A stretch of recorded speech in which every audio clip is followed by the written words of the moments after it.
दोस्तों नमस्कार, मैं संजय शर्मा। आप देख रहे हैं 9 PM। इस वक्त हम मौजूद हैं बरसत गांव में। दरअसल हरियाणा में पंचायती राज चुनाव का किसी भी वक्त आगाज हो सकता है।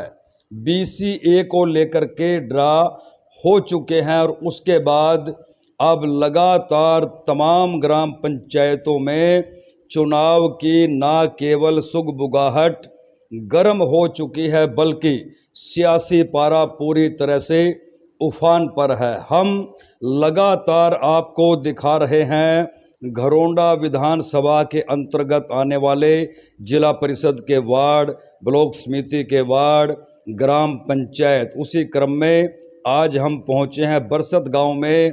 तो बरसत गांव से युवा पढ़ा लिखा उम्मीदवार सरपंच पद के लिए अब की बार आपके बीच में आया है नवीन राणा। नवीन राणा के क्या मुद्दे हैं, गांव में पिछली पंचायत के विकास से वो कितने संतुष्ट हैं या असंतुष्ट हैं, यदि वो सरपंच बनते हैं तो वो इस गांव को लेकर के उनकी क्या विशेष योजना है, क्या तरीका रहेगा उनका चुनाव लड़ने का, जनता के बीच में वो किन मुद्दों को लेकर के जाएंगे, ये तमाम बातें आज करेंगे नवीन राणा के साथ।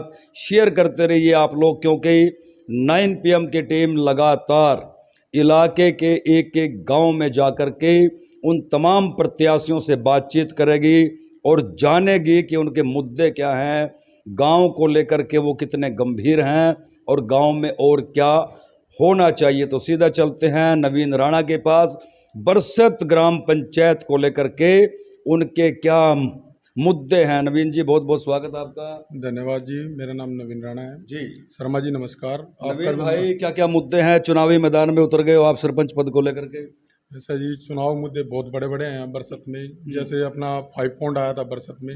मैं ये कहता हूँ कि बरसत के अंदर मैं मौजूदा सरपंच ने 5 पॉइंट की बजाय 2 पॉइंट भी इस बरसत को जोड़ भी नहीं दिया, जिसकी वजह से आज भी बरसत गंदगी का ढेर बना हुआ है। आप वहाँ से निकल नहीं सकते। आज वहाँ बस खड़ी हुई है, जितने भी यात्री हैं सभी परेशान हैं और आसपास के जितने भी गांव के लोग हैं आते जाते रहते हैं, क्योंकि 10-12 गांव की पंचायतें इससे जुड़ती है। मेन बस स्टैंड है यहाँ पे पानीपत से, जो यहाँ बरसत से जुड़ा हुआ है जी। सभी आसपास के गाँव के लोग यहाँ से आते जाते हैं। सामान बाजार मेन बरसत चौक है, मतलब लोगों के लेन देन का, आने जाने का। गंदगी का ढेर है। सभी आसपास के लोग यहाँ की पंचायत को भला बुरा कहते हैं और शर्म हमें भी आते हैं, क्योंकि यहाँ हम भी 3-4 साल से लगातार सेवा में जुड़े हुए हैं। गरीब लोगों की किसी का कुछ काम कराते रहते हैं। जैसे लोग मेरे पास आते हैं कि ऐसे ऐसे हो गया, तो हम ये कहते हैं, अभी लोगों से हाथ जोड़ के ये कहते हैं कि अब की बार जो आने वाला समय 2022 में चुनावी इलेक्शन का बिगुल बज चुका है। आप मुझे मौका देंगे तो बरसत पंचायत के अंदर, क्योंकि 135 से एकड़ भूमि के आसपास से पंचायती जमीन है जो बरसत पंचायत के पास नहीं है। मौके की फिलहाल 4.5 एकड़ भूमि का नीलामी होती है। BDO साहब करके गए थे, सेक्रेटरी साहब करके गए थे यहाँ बोली, तो वो 80-100 एकड़ के आसपास भूमि का अब तक किसी को ये नहीं पता वो भूमि है कहाँ। मैं कहता हूँ अगर ये 100 एकड़ भूमि, संजय शर्मा जी, अगर 100 एकड़ भूमि बाहर पंचायत के पास निकल कर आए और पंचायत की आमदन बने, तो मैं कहता हूँ कि उसको किसी भी विधायक, किसी सांसद के पास जाने की जरूरत नहीं पड़ेगी। वो जो पैसा पंचायत की इनकम में जुड़ेगा वो गरीब लोगों के काम आएगा। गलियाँ बनाने के लिए, स्टेडियम बनाने के लिए, लाइटें लगाने के लिए, जोड़ की साफ सफाई, बरसत की, मतलब और भी एक्स्ट्रा जो गरीब बच्चे हैं उनको कुछ वस्त्र दान करने के लिए, जो भी बरसत पंचायत के अंदर काम होते हैं वो करने के लिए किसी विधायक के पास जमीन है कहाँ? वो आप कह रहे हो जमीन है कहाँ? ऐसा शर्मा जी, वो जमीन बरसत के जितने मौजूदा सरपंच बने हैं सिर्फ उन लोगों को पता है। बरसत की जितनी 100 एकड़ 110 एकड़ के आसपास जमीन है वो सिर्फ उन लोगों के पास है, क्योंकि उनके बैठते ही वो सेक्रेटरी को, पटवारी को, तहसीलदार को बोल देते हैं भाई अगर गांव का कोई सेवादार या कोई गरीब आदमी या कोई दूसरा अन्य कोई व्यक्ति जाए, जमाबंदी का कोई भी नंबर उन लोगों को ना दिया जाए। अच्छा। मैंने खुद पटवारी के पास बैठकर बरसत की जमाबंदी है खुद खंगाली, लेकिन उसके अंदर बरसत की पंचायती भूमि का कोई रिकॉर्ड नहीं था। वो बोलते हैं कि आप अम्बाड़ा जाओ, अम्बाड़ा वाले बोलते हैं आप पंचकूला जाओ। हमें तो इस बात का ये नहीं पता भाई वो जमीन है कहाँ, है भी है या नहीं भी है। नहीं तो आपने कहीं कोई लिखित रूप से मतलब शिकायत वगैरह नहीं की? बिल्कुल, मैंने आरटीआई भी लगाई थी। आज तक 3 साल हुए रेगुलर मेरे को आरटीआई लगाते हुए। आज तक किसी आरटीआई का किसी भी अफसर ने आज तक कोई जवाब नहीं दिया। आज तक कोई जवाब नहीं दिया? मैंने तो आरटीआई लगानी ही छोड़ दी। फिर मेरे को प्रशासन से विश्वास उठ गया भाई कोई फायदा नहीं है भाई यहाँ पर इसके बारे में कोई मुद्दा या सरपंच के खिलाफ चला जाए। नहीं, ये जमीन है कैसी? ये ग्राम पंचायत की है, गौचरान की है, कैसी जमीन है मतलब ये? ऐसा है जी, उसमें कम से कम 20-25 एकड़ तक गौचरान की भूमि और 80-90 एकड़ भूमि है पंचायत की। कुछ है उसमें कस्टोडियन की, कुछ श्यामलादे है, कुछ बक्का बोर्ड भी है। मतलब ये तकरीबन 200 प्लस एकड़ के आसपास ये भूमि हो जाएगी अगर बक्का बोर्ड और पंचायती जमीन और ये सारा मिला दिया जाए तो 200 प्लस ही जमीन भूमि बनेगी। तो किसी भी सरपंच ने आज तक इस ओर कोई ध्यान नहीं दिया? 2014-15 में 16 में बना था शायद मदन महेश मलिक, और इसके सरपंच बनने के बाद पानीपत वाली सड़क पे कब भूमि 3 कनाल 16 मरले जमीन थी जो बरसत के कचरा डालने के लिए बरसत पंचायत ने छोड़ी हुई थी। लेकिन इसने बनते ही वो 3 कनाल 16 मरले हरीश दमीजा जितने भी बरसत के डीलर थे, दलाल थे, इन्होंने इकट्ठा हो गए वो उस जमीन को सेल कर दिया। और सरपंच के ये बयान थे भाई मेरे से पहले ये जमीन बिक चुकी थी। मैं कहता हूँ, मैं दावे के साथ कहता हूँ, बरसत के अंदर आपके सामने 1000 आदमी ये कह देंगे भाई ये जमीन 2015-16 के बाद ही कब्जे में गई है, बेची गई है। इन लोगों ने खुद उसकी बेच के नीलामी कर दी।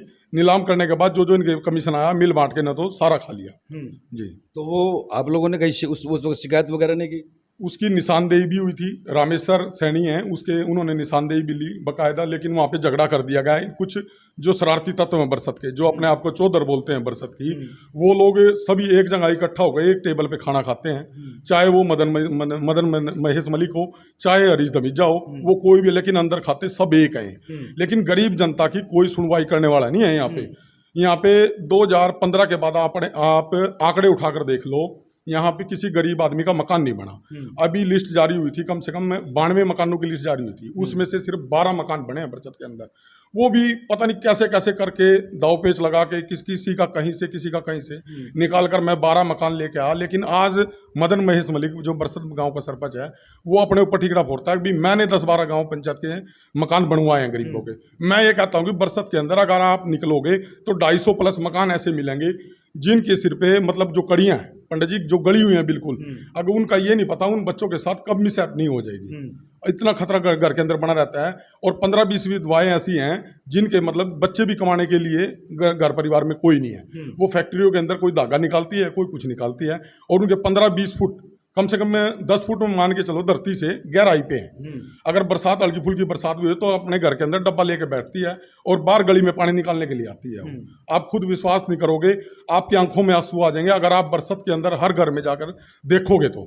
मेरे को तो मैं कई बार निकला लेकिन मैंने जाना ही छोड़ दिया क्योंकि शर्म आती है। वो विधवा औरत बोलती है बेटा अपने तू मेरा मकान बनवा दे। मैं इतना पैसा कहाँ से लेके आऊँगा क्योंकि मेरा इतना जुगाड़ नहीं है, क्योंकि 20-25 मकान बनाने के लिए कम से कम 3-3 लाख रुपए एक मकान के लिए चाहिए। तो मैं इतना पैसा लेके आऊँगा कहाँ? तो मैंने सेक्रेटरी को भी गुहार लगाई, कई बार सर्वे भी कराया, लेकिन किसी ने कोई सुनवाई नहीं कीजिए। आपके क्या मुद्दे रहेंगे भाई सर? मेरे मुद्दे पहले तो यह है विधवा पेंशन और विधवाओं के मकान, और जो गरीब लोगों के जिनके सिर पे कच्ची आज भी कच्ची छत है, चाहे उसके घर के अंदर से पानी टपक रहा है या नहीं टपक रहा है, उसके सिर पर पक्की लेंटर की छत बहुत जरूरी है। क्योंकि सरकार की भी पॉलिसी है भी हर घर को छत मिले, और मेरी भी यही कोशिश रहेगी तन मन धन से जो मेरे से लगेगा उन गरीबों के लिए। मैं अपने अगर 10-20 हज़ार की उसको जरूरत होगी उस गरीब विधवा को मैं खुद देने के लिए तैयार हूँ, लेकिन पहले सरकार करे उसके बाद मैं करूँ।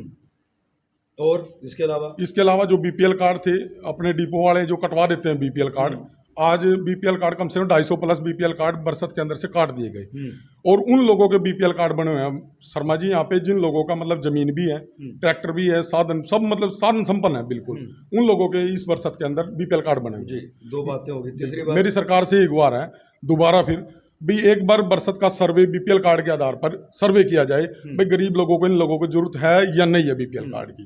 जी ये तीसरा मुद्दा क्या रहेगा? तीसरा मुद्दा है साफ सफाई का। बरसत के अंदर आप देखते आ रहे हो शुरू से, इससे पहले भी प्लान चला गया इन लोगों का।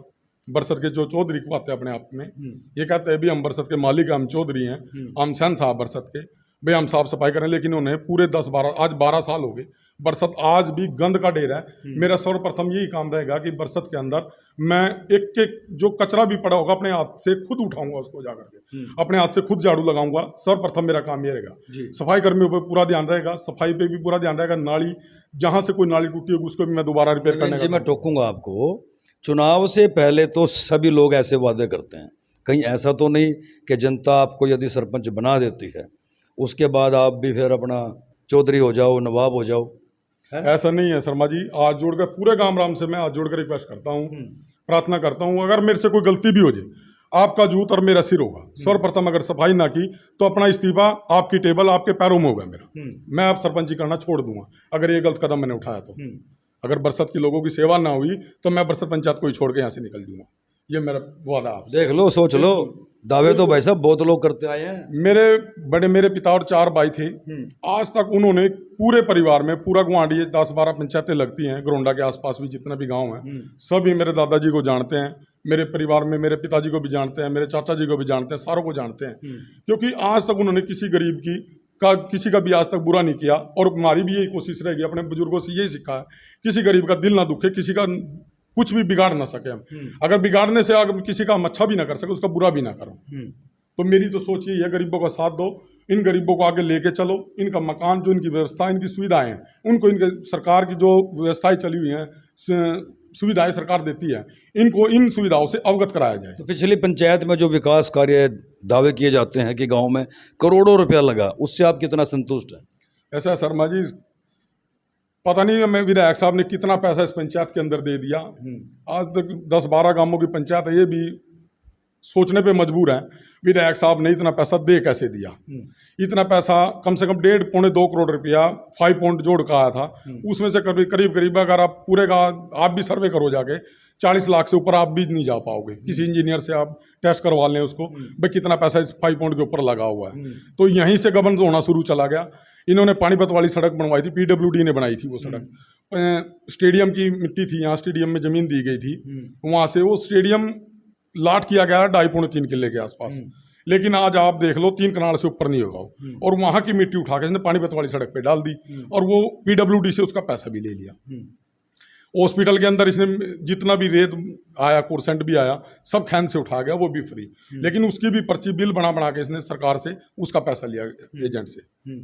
आप ही देख लो। तो सारे आरोप लगा रहे हो, मतलब फिर तो पूरा भ्रष्टाचार हुआ है आपके हिसाब से। तो फिर शर्मा जी, अगर मैं अकेला हूं तो मतलब आप क्या देना भैया, आप भी झूठ बोल रहे हो। आप पूरे गांव का सर्वे करके देख लो, एक एक व्यक्ति से पूछ लो, छोटे बच्चे से पूछ लो जाकर, इसने कैसे कैसे गबन किए हैं। जिस पे कोई आरोप भी नहीं लगते उस पर आरोप लगाकर, उसके परिवार में अंदर जाकर ये उस पर आरोप लगा कुछ ना कुछ करवा दे उस परिवार का। लेकिन मैं आज भी इससे आज भी 4 साल हो गए मेरे को बरसत के अंदर बैठे हुए, लेकिन मैं अकेला निडर व्यक्ति हूँ, इससे नहीं डरता। जो मेरे से डरता है भाई ये बंदा बोल क्यों रहा। अच्छा, आप मुझे ये बताइए, चलते चलते आपका मुकाबला किससे रहेगा? किसी से है भी कि नहीं? ऐसा है जी, मेरा मुकाबला बरसत के अंदर है किसी से नहीं। मैं तो गरीब जनता को हाथ जोड़ के यही विश्वास दिलाता हूँ कि मेरे पे विश्वास रखें और मेरे को अपना आशीर्वाद दें, ताकि मैं आप लोगों की सेवा कर सकूँ। बरसत के अंदर बैठ के गरीब विधवाओं की, गरीब कन्याओं की, लड़कियों की शादी के लिए अलग अलग व्यवस्था बनाएंगे। इन जो गरीब आदमी होता है ना, वो या तो अपना घर संभाल ले, या मकान बना ले, या बच्चों की शादी कर ले। मैं ये कहता हूँ कि बरसत के अंदर अगर पंचायत, अगर मुझे मौका मिला, बरसत को अपने खर्चा करने की जरूरत नहीं पड़ेगी, पंचायत उसका खर्चा उठाएगी। पंचायत के अंदर ऐसा सिस्टम बनाया जाएगा, हर लड़की की शादी खुद पंचायत वहाँ कन्यादान डालेगी। तो आप देख रहे थे, नवीन राणा ने बड़े बड़े दावे कर दिए हैं, घोषणा कर दी है, और उन्होंने अपने चुनावी मुद्दे भी आप लोगों को बताए। वीडियो को शेयर कीजिए ज़्यादा से ज़्यादा, और ऐलान ये कर दिया है कि यदि आप लोग इन्हें सरपंच बनाते हैं और ये फिर अपने वादों से मुकरता है, तो तुरंत प्रभाव से इस्तीफा आपके कदमों में डाल देगा। ग्राम पंचायत यानी पूरे गांव का जोत होगा और नवीन राणा का सर होगा, ऐसा ये दावा कर रहे हैं। अब देखते हैं आने वाले समय में होता क्या है। शेयर कीजिए ज़्यादा से ज़्यादा, हम आपको लगातार दिखाते रहेंगे कि गांव में किस तरह से दावे किए जा रहे हैं और किस तरह से चुनाव लड़ा जा रहा है। तो शेयर करते रहें और अपनी राय जरूर देते रहें।